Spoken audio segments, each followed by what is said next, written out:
Hello again, everybody. This is Mr. Everything, and I'm coming back at you with a Wargaming in miniature video. Today what we're going to be doing is we're going to be painting this Regult battle pod of the Zentradi army. As you can see, I've primed it white. I went ahead and completely primed it white. And what we're going to use is we're going to use the Vallejo Deep Sky Blue. That's going to be the primary color on it.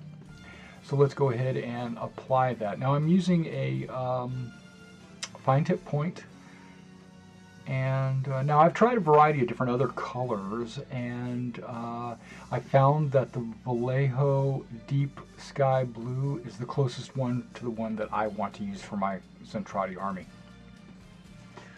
Now, in the past you've probably seen me prime with black. But because white is like the primary color on this mecha, I wanted to use white primer. That way you wouldn't get black with white paint with any kind of streaks or anything like that.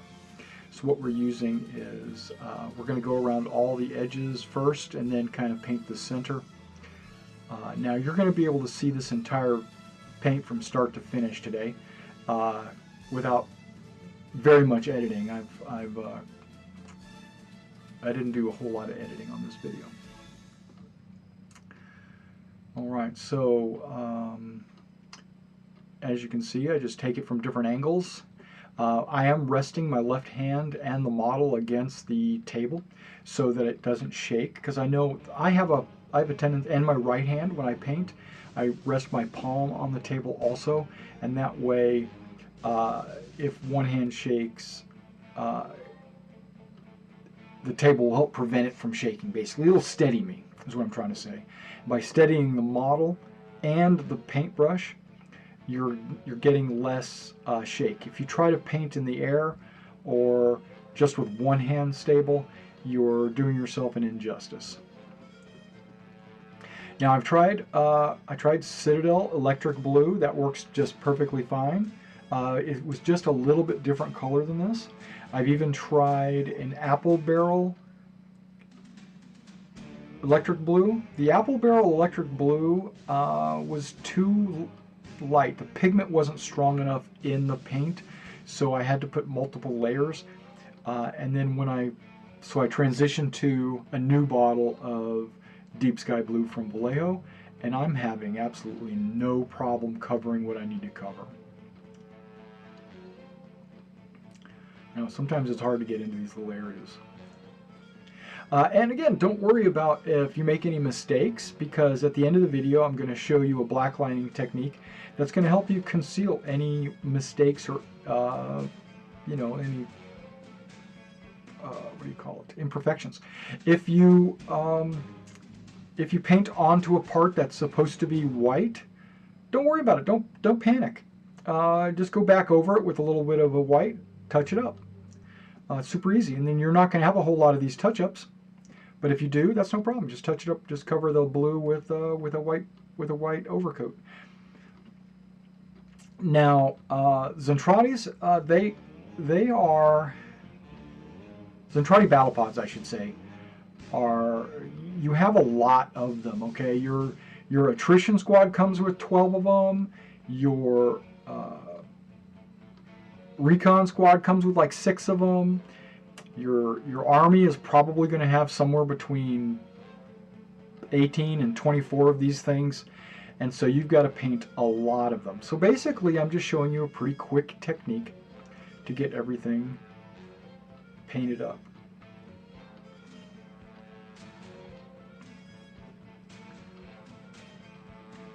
This is a spot that I worry about making a mistake in. If you touch the top dome, that's okay. Remember, you can just go back over it with some white, touch it up before you do the black. Luckily, the battle pods only have about 3 colors that I put, 4 colors if you count the black lining. So really not a whole lot of coloring. Now I've seen, and what I've done in the past is I've done some highlighting. So what you do is you paint the model a color, and then you go back over with a very light version of that color to kind of make the raised areas kind of stand out. And what that's doing is it's giving you the impression that when light strikes it, it makes it look lighter. Well, that's a technique used on a flat painting, a flat two-dimensional paint.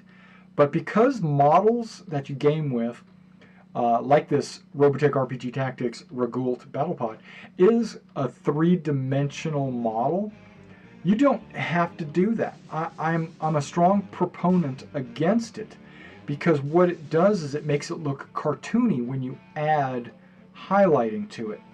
Let the three-dimensional model produce its own highlights. When I get to a point when I finish the light blue, I will show you what I mean by that. You paint the light blue on it, and because the model is curved, the lighting will automatically, for you, create these highlights. You don't have to paint them on there.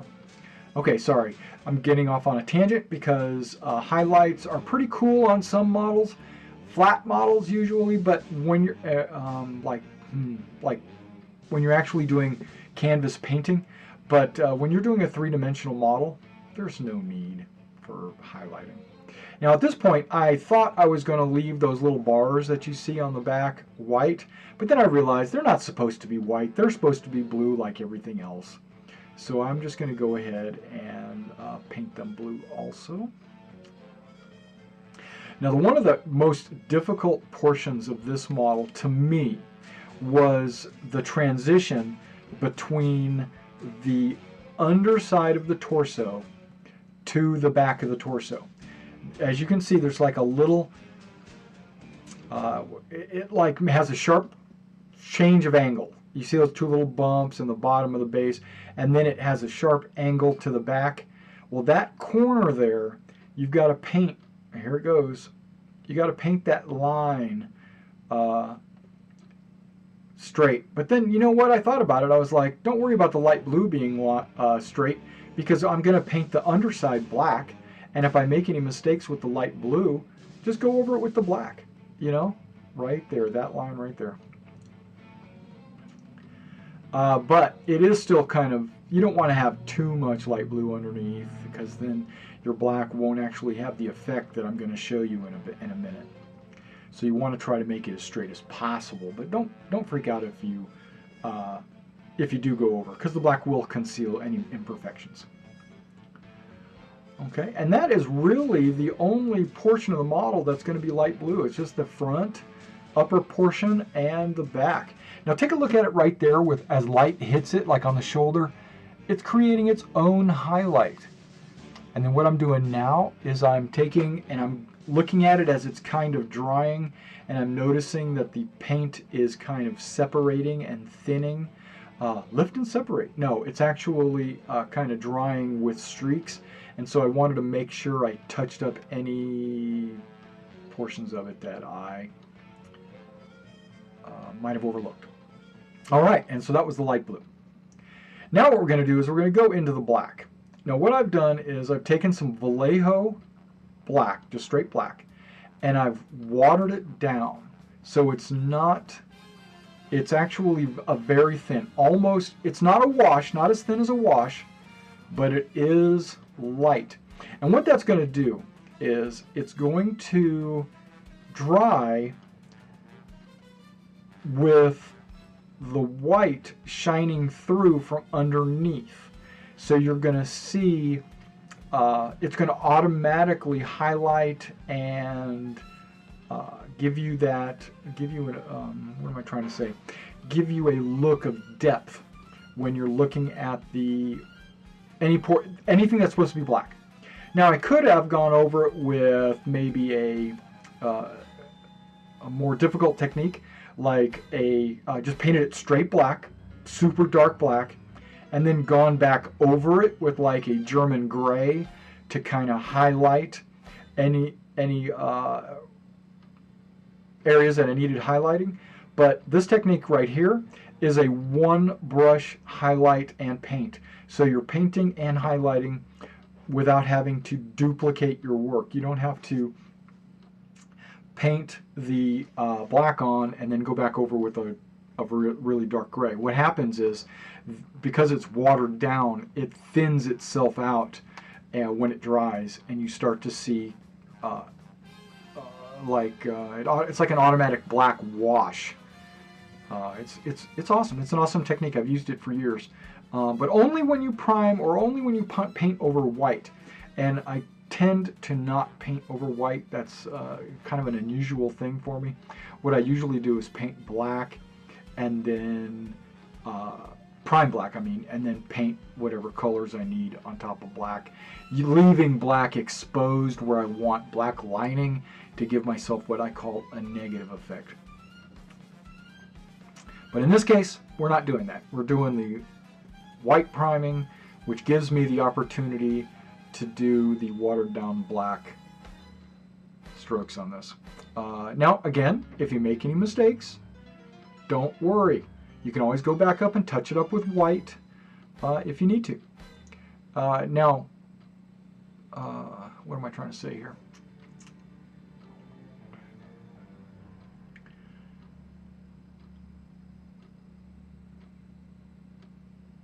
Now, these guns here, I'm using the exact same technique. Anything that you see me painting black on, what I am using the watered down black. How much is it watered down? Normally what I do when I paint with Vallejos, this is just a normal practice of mine, I usually go with about 2 Vallejo drops to 1 drop of water, approximately. You'll have to figure out your consistency of your paint that you like to paint with. But I usually go with about a 2 to 1 consistency, because when my water dropper, I should say, creates these huge drops of water. So it winds up being about a 1 to 1 realistically, but for me it's 2 drops of Vallejo paint to 1 huge drop of water. That's just something you have to experiment with your water dropper and your Vallejo paints and things like that. But in this case, it's probably about double the water that I normally go with. So what's happening is you're getting, now when I do like a wash, I usually go with about a 10 to 1, sometimes even up to a 20 to 1 water to paint. But when I'm doing this technique, it's usually just a 2 to 1.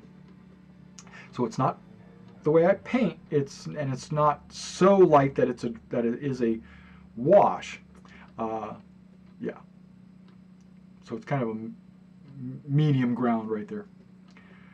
Okay, all the guns I'm painting with this technique. The dual particle cannons on the top there, the auto cannons to the front, and the head lasers, the anti-aircraft lasers, I'm going to paint with the same technique.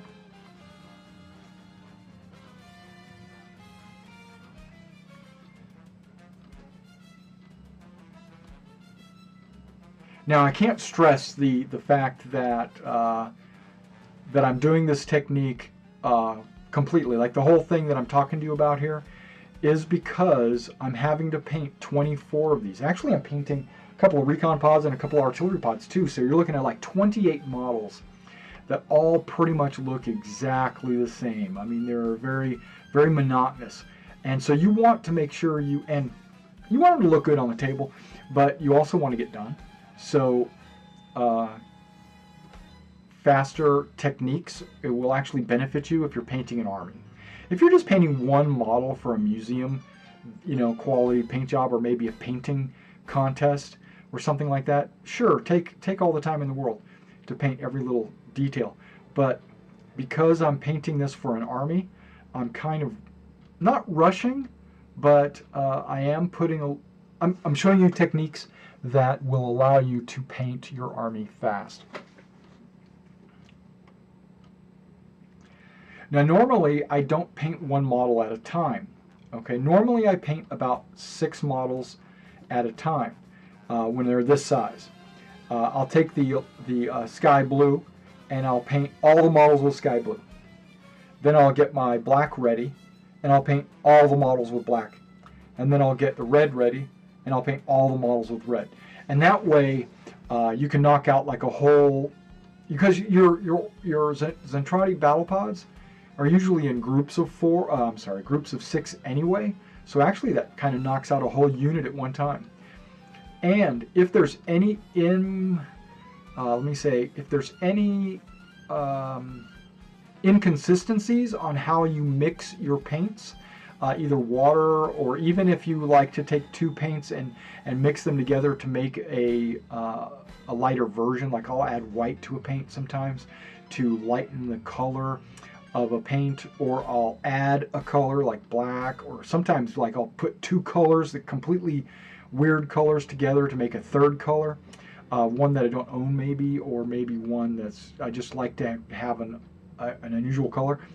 If you paint the whole unit with that same palette, you don't have to worry about reproducing the exact paint on the next day.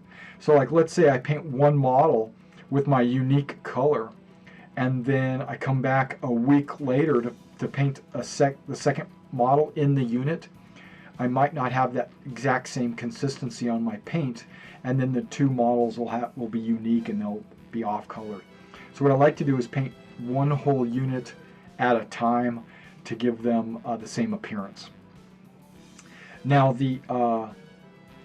there is something called wet paletting, and that's where you can take your palette, you can put it inside of like a Tupperware container with a wet rag, and what that'll do is it'll keep your paints moist inside the palette, so you won't have to remix them if you're going to store them like overnight. You put them in the refrigerator with, I know it's weird, right? You put it in the refrigerator with a wet rag inside of a Tupperware with a sealed lid so the moisture can't escape, and then you can actually save your palette overnight or even a week or 2.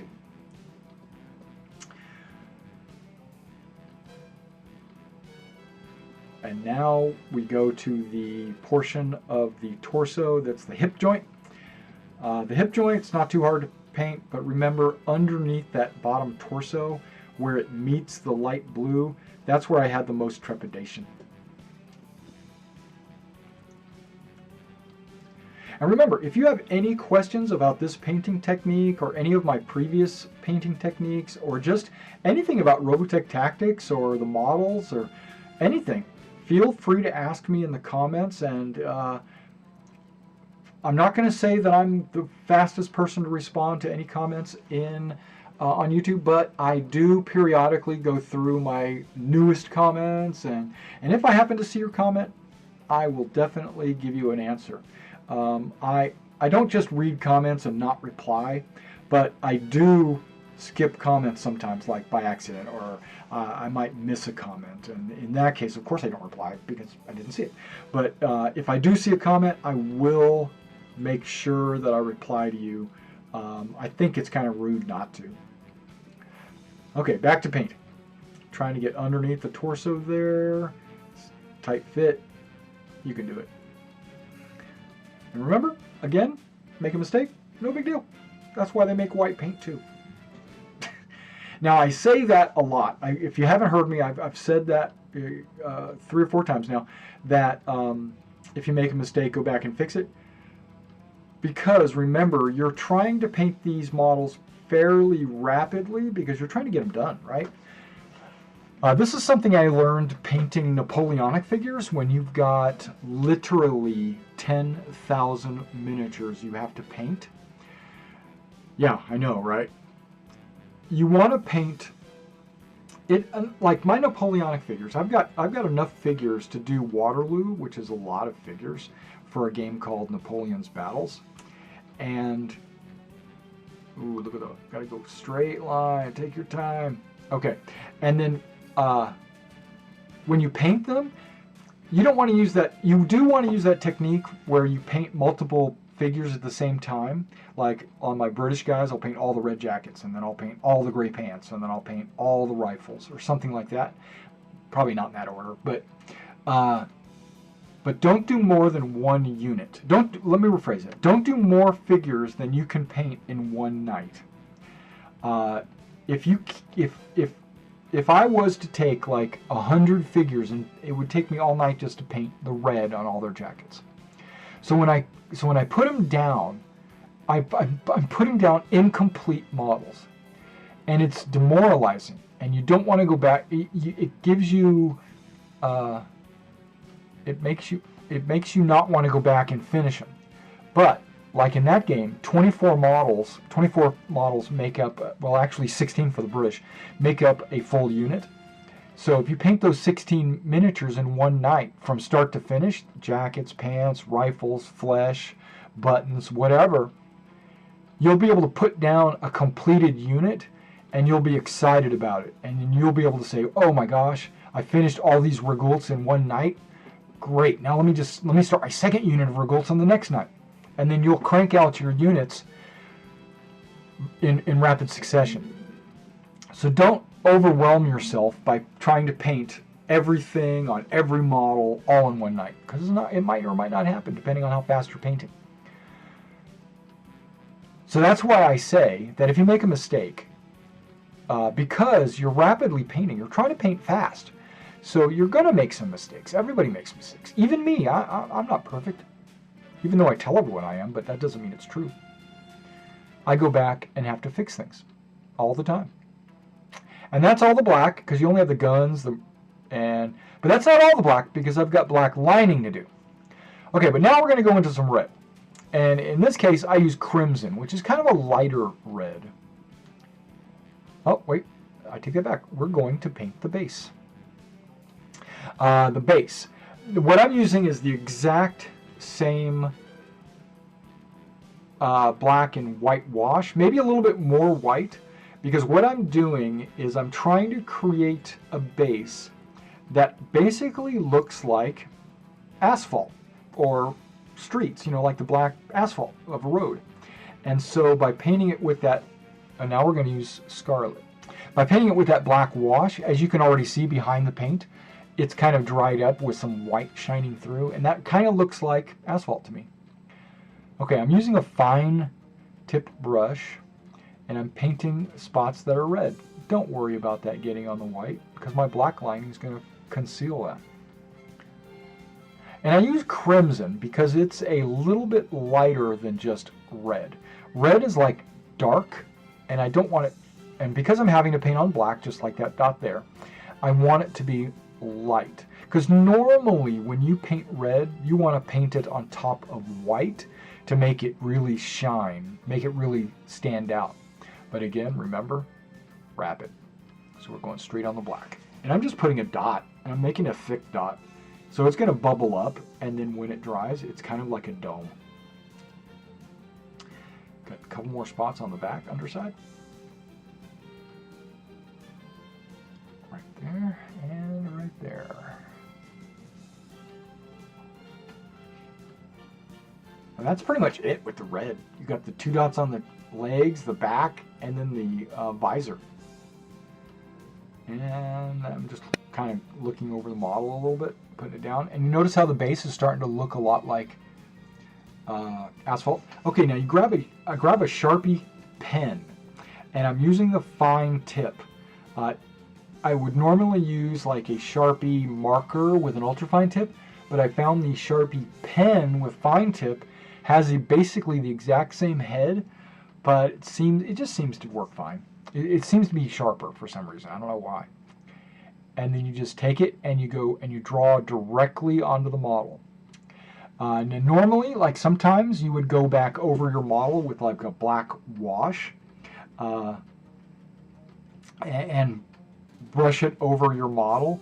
And what washes tend to do is linger on top of your white, and it makes the white look dirty. And then it would also make the blue look dirty. And because we're going for an animated cartoon style look, and it's easy. It's easy and fast. You just take the pen, put it on the corners that you want to highlight or black line, that you normally would black line with a super sharp paintbrush, but this is just so much easier. Alright, now there's a lot of places that I want to try to hit. Some places it's hard to get down into, so you just have to go back and forth a couple of times like this, and what happens is the ink will actually run down into that hole. and it works great. This is something you can do. You can like paint all your models, let them sit overnight or whatever, and then come back later and blackline them. You can go back over any of your models actually and blackline them. You don't have to actually use a wash. I think this pen technique is superior to washing. Now washing, now because these are sharp lines and the pen can actually get into those lines,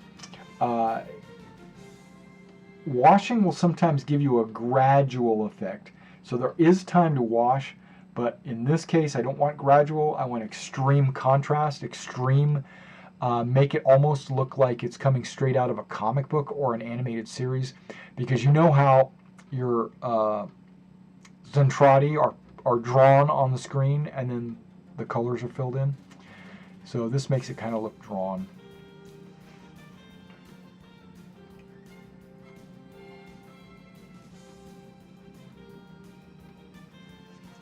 And you have to kind of determine how much of the black lining you want to do.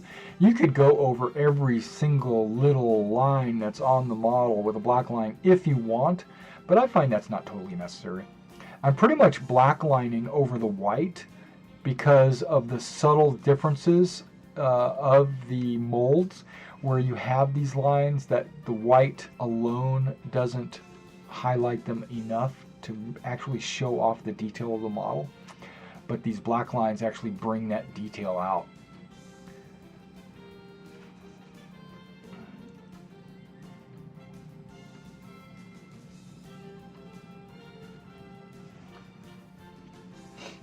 Look at that, looking good already so far. Now let's keep going.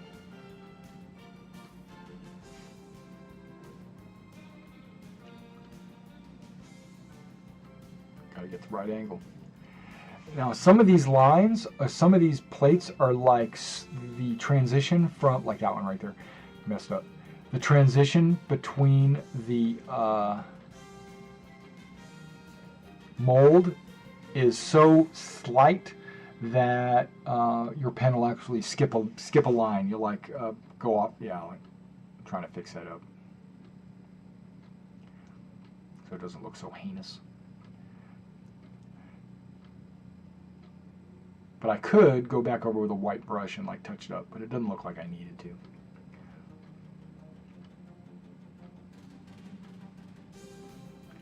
Notice how I had to put my hands down on the table because I was starting to shake. It's not because I drink a lot of coffee. It's just because my hands shake. Everybody's does. It's the pendulum effect.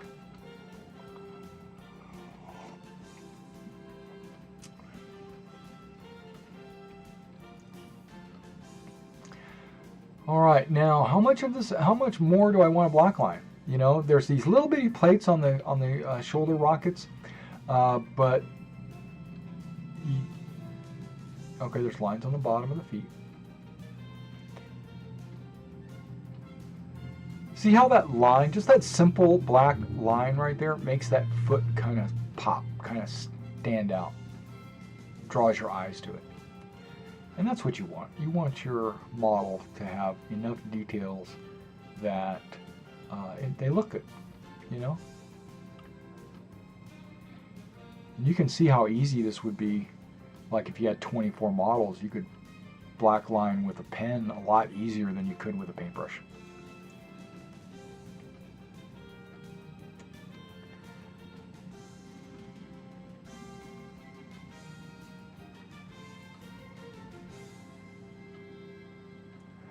And the lines in here are a little difficult, and I think it only really needs kind of a highlight, like you just touch a little bit and kind of get the black to kind of give you the impression that there is a joint, but you don't have to fill the joint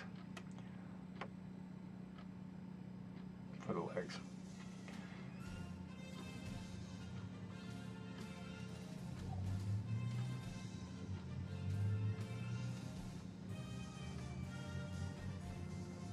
Joints, joints, joints.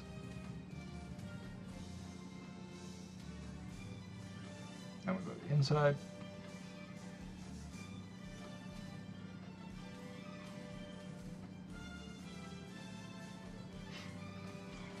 Sometimes it's hard to get to, you know, places that you want a black line are hard to get to with a a pen like this. You might need a paintbrush, a fine tip, like super watered down wash type situation. But luckily on this model, it's not too hard.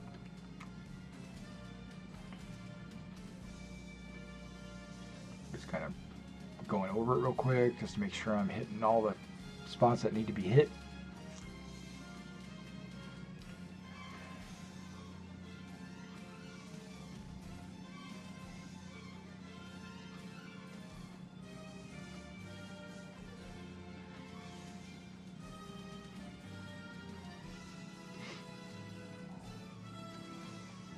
It's off camera, sorry. Okay, there we go. That way you can kind of see what the black lining effect is doing for the model so far. Now I'm going to hit these little bitty pieces right here. Normally on these, what I would do is only do the underside, but I think what I want to do is kind of just do the whole thing. See right there, I'm doing the underside. And the underside alone looks good. It makes each one of them stand out.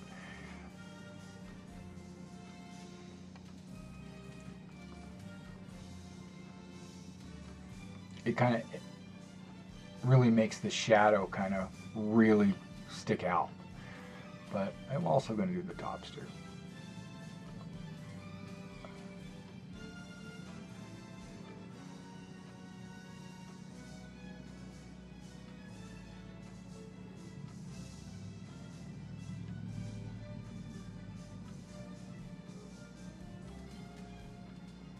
That's probably a little excessive. I probably didn't need to do all that. But I just wanted to.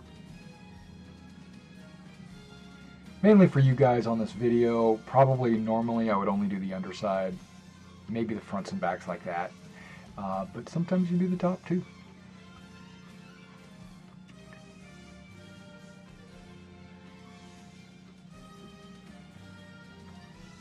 And we're almost done here. Let me take a look. And then once I get it all done, make sure your ink dries. So I would give it 24 hours. I'd let the ink sit on the model for 24 hours before you put any kind of clear coat on it, because you don't want your ink to bleed at all. The only clear coat that I use would be like, sometimes I'll go over it with a clear lacquer. Look at that eye. That's nice. And you notice how I corrected that with the black pen. So the like a clear lacquer, and then after the clear lacquer, I would spray it with a flat. Now notice the blue. You notice how my light makes the 3 dimensions of the blue kind of really light blue in one area and darker blue in the cracks and crevices. So that's why I don't highlight. There's no reason to highlight. And that's a finished model right there, technically. All right, thanks for coming out and checking out this painting of the Regult Battle Pod. And my next video is going to be a playthrough, which I've actually already filmed. I just need to edit it and upload it. So we're going to do the introductory scenario. So come back and check that out. And I'll see you next time.